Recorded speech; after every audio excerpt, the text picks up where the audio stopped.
Séoul, au cœur d'une Asie sous tension. C'est là, loin de Washington et de Pékin, que Donald Trump et Xi Jinping ont choisi de se retrouver. Une rencontre imprévue, presque secrète, mais lourde de sens. Deux hommes, deux visions du monde, un même objectif, reprendre le contrôle d'un ordre mondial qui vacille. Trump, revenu sur le devant de la scène internationale, veut prouver qu'il n'est pas seulement le candidat d'un retour, mais l'homme capable de désamorcer les crises mieux que son prédécesseur. Fentanyl, Ukraine, commerce, nucléaire, tous les dossiers brûlants étaient sur la table. Et au milieu de ce face-à-face d'une rare intensité, une phrase a résonné comme un message adressé à la planète, « Aucun obstacle sérieux à l'accord commercial », a lancé Trump avant de conclure, sûr de lui, « Je me rendrai en Chine en avril ». Une phrase qui sonne comme une promesse ou comme un avertissement. Car derrière la diplomatie, il y a la stratégie. Réduire les droits de douane, apaiser Pékin, rallier 11 sur le dossier ukrainien, chaque geste, chaque mot, semble calculé pour redonner à Washington son rôle de faiseur de paix, et à Trump, celui de maître du jeu mondial. 11, de son côté, reste impassible, stratège, conscient que la Chine avance à petits pas mais sans jamais reculer. Cette rencontre, notée 12 sur 10 par Trump lui-même, pourrait bien marquer un tournant. Non pas une réconciliation, mais un repositionnement. Un test grandeur nature pour mesurer jusqu'où les deux puissances peuvent coopérer sans se trahir. Et surtout, un message adressé à tous ceux qui doutaient encore du retour de Donald Trump sur la scène mondiale. Il est là, prêt à rejouer la partie, mais selon ses propres règles. Bienvenue sur l'Essentiel Mondial, la chaîne qui décrypte le monde avec clarté et perspective.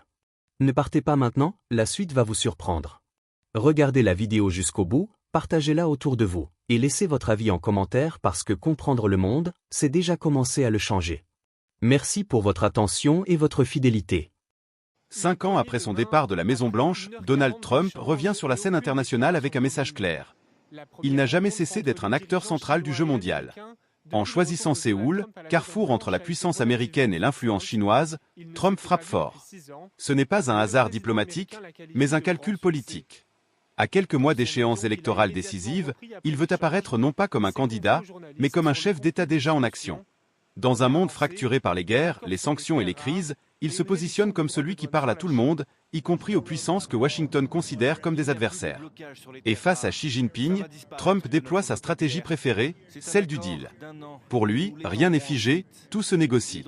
La crise du fentanyl, une opportunité de réduire la pression économique.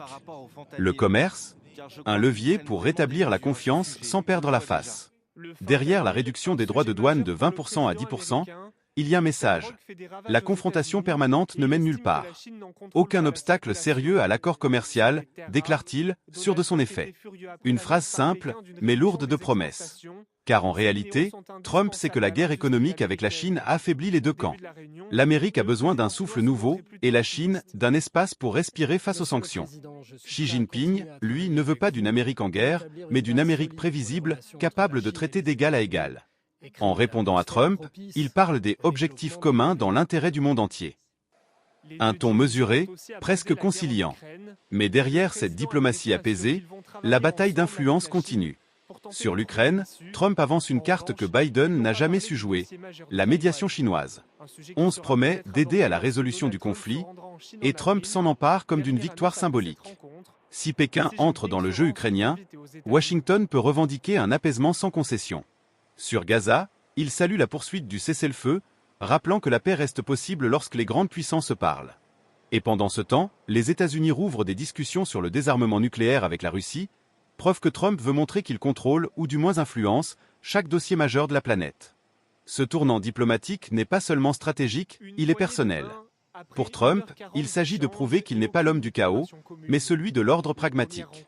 Là où Biden a multiplié les sanctions et les discours, Trump veut multiplier les résultats. Ce n'est pas de l'idéalisme, c'est du réalisme politique. Et ce réalisme trouve un écho. Dans une Amérique fatiguée des guerres, une partie de l'opinion voit en lui celui qui peut faire la paix sans s'excuser. 11, de son côté, avance masqué. Son objectif est simple, redorer l'image de la Chine sur la scène mondiale, montrer qu'elle n'est pas seulement une puissance économique, mais un acteur de stabilité. En s'affichant aux côtés de Trump, il se place au cœur du jeu entre Washington et Moscou, entre l'Occident et le Sud global. Chacun joue sa partition, mais la symphonie reste fragile. Car derrière les sourires, les méfiances demeurent. Les terres rares, ces ressources stratégiques indispensables à la technologie mondiale, restent sous contrôle chinois. Et Pékin n'a aucune intention de céder ce levier. L'Asie du Sud-Est, la mer de Chine, la question taïwanaise, tout rappelle que la paix dans ce contexte n'est jamais acquise. Trump et 11 affichent la coopération, mais chacun prépare sa revanche. Pour l'un, elle s'appelle reconquête politique. Pour l'autre, affirmation mondiale. Le sommet de Séoul n'est donc pas la fin des rivalités, mais le début d'une nouvelle ère. Celle d'une compétition sous contrôle, où la guerre froide se transforme en guerre d'influence. Une chose est sûre, l'histoire retiendra peut-être cette rencontre comme le moment où deux géants ont décidé, l'un par ambition, l'autre par stratégie, de reprendre la main sur le destin du monde. Ce qui vient de se passer entre Donald Trump et Xi Jinping dépasse la simple image d'une poignée de mains diplomatiques. C'est un moment charnière dans la recomposition silencieuse de l'équilibre mondial. À Séoul, les deux dirigeants se sont retrouvés pour parler de tout ce qui divise la planète. Le commerce, les crises régionales, la sécurité nucléaire, et surtout la place de leur nation dans un monde en pleine mutation. Concrètement, Trump a annoncé une réduction des droits de douane imposés à la Chine, passant de 20% à 10% pour les produits liés à la crise du fentanyl, tout en maintenant les autres taxes à 47%. Xi Jinping, lui, a promis de contribuer au règlement du conflit ukrainien et a insisté sur la nécessité de coopérer dans l'intérêt du monde entier. Au-delà des formules, c'est la reprise d'un dialogue stratégique entre les deux plus grandes puissances de la planète, après des années de méfiance et d'affrontements économiques. Mais pourquoi cette rencontre est-elle si importante ? Parce qu'elle illustre une réalité fondamentale, aucun des deux camps ne peut construire l'avenir seul. Les États-Unis, affaiblis par les divisions internes et les guerres d'influence extérieure, cherchent à redevenir le centre du jeu mondial. La Chine, confrontée à un ralentissement économique et à une pression diplomatique croissante, a besoin d'une respiration internationale pour maintenir son ascension. Ensemble, ils représentent plus de 40% du PIB mondial, deux visions du progrès et deux modèles de puissance. Ce sommet montre que la confrontation ouverte atteint ses limites. Trump veut prouver qu'il peut désamorcer les crises là où Biden a échoué, apaiser les tensions commerciales, rouvrir la voie à des négociations sur le désarmement nucléaire et repositionner l'Amérique comme faiseur de paix plutôt que fauteur de troubles. 11, de son côté, veut présenter une Chine responsable, capable de parler d'égal à égal avec Washington tout en consolidant son influence sur la scène internationale. Derrière cette alliance de circonstances, se joue donc un bras de fer idéologique, celui du leadership mondial au XXIe siècle. Ce sommet change beaucoup de choses. À court terme, il apaise les marchés et relance la perspective d'un accord commercial durable. Il donne aussi un signal d'ouverture à d'autres puissances, notamment en Asie et en Europe, qui voient dans ce dialogue un espoir de stabilité. Mais à long terme, c'est le rapport entre les nations qui pourrait évoluer. Une ère de coopération pragmatique pourrait succéder à celle de la rivalité ouverte. La Chine ne veut plus être perçue comme une menace, mais comme un partenaire incontournable.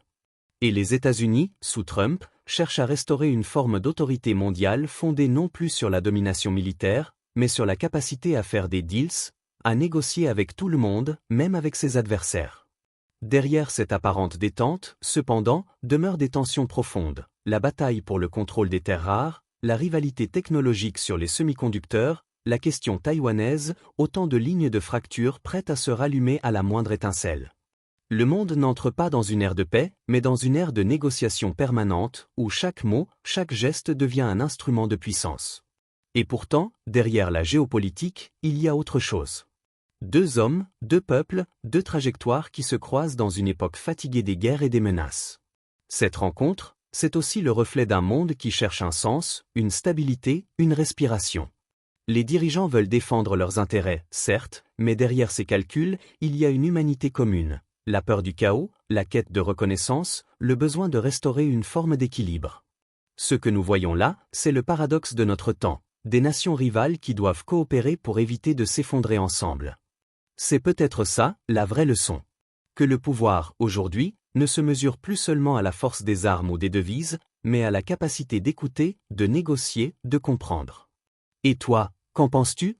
Cette rencontre marque-t-elle un tournant vers un monde plus stable, ou simplement une pause avant de nouvelles tensions ? Partage ton avis en commentaire, ouvre la discussion, et confrontons nos points de vue. Voilà, c'était l'essentiel. Si tu veux voir le monde autrement, Abonne-toi et partage cette vidéo à quelqu'un qui aime réfléchir, pas juste s'informer. Merci de faire partie de ceux qui choisissent de voir plus loin que les apparences. Parce qu'au-delà de l'actualité, il y a toujours une leçon à retenir.